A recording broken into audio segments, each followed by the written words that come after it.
Hi, Don Travers of Travers and Deutschman talking about points to consider in agreements of purchase and sale.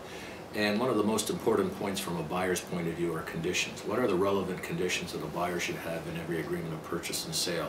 And the first condition should always be conditional on financing, ensuring that you have the appropriate financing to buy the property. The second condition should be a home inspection. It's very important to have a home inspection in every agreement of purchase and sale, because if you don't have that and it turns out that there's problems in the home, this will be used by the seller to say, well, you had the opportunity to have a home inspection, you waived that opportunity, and therefore you're really out of luck. So that's an important one too. And then also on obtaining insurance. Insurance companies are much more restrictive now, and they won't insure homes that don't have proper wiring. Knob and tube wiring is no longer insurable, but they also don't like homes that are wired with aluminum wiring. And so this can create some problems for buyers if they're not careful enough to make sure that they can get the insurance prior to the closing, because of course without insurance you won't be able to obtain any financing, so the transaction will not go. So those are the three main conditions.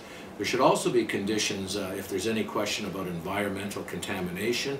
It's always a good idea to point out or put in a condition that there's no oil tanks on the site. Old oil tanks can leak oil, and it doesn't take very much oil to contaminate a site. So very important to have representations or conditions that there are no oil tanks on it. And then of course something else that's becoming more and more relevant is you want representations and conditions that the property's never been used in an illegal activity such as a grow-op. Grow-op operations lead to often contamination and health issues, but the property is also stigmatized. And what I mean by that is once a property has been used as a grow-op, it's always been a grow-up, shall we say, and you'll be able to buy that property for anywhere from $100,000 to $200,000 less than what the house next door is worth. However, unfortunately, it's always going to have that kind of a discount. So if you think you're going to get a house for less than a couple of $100,000, the same house as your neighbors, you'll always be faced with that kind of problem. The other problem in that situation is that financial institutions often will not finance these, so all the more reason to make sure that you have a condition on financing.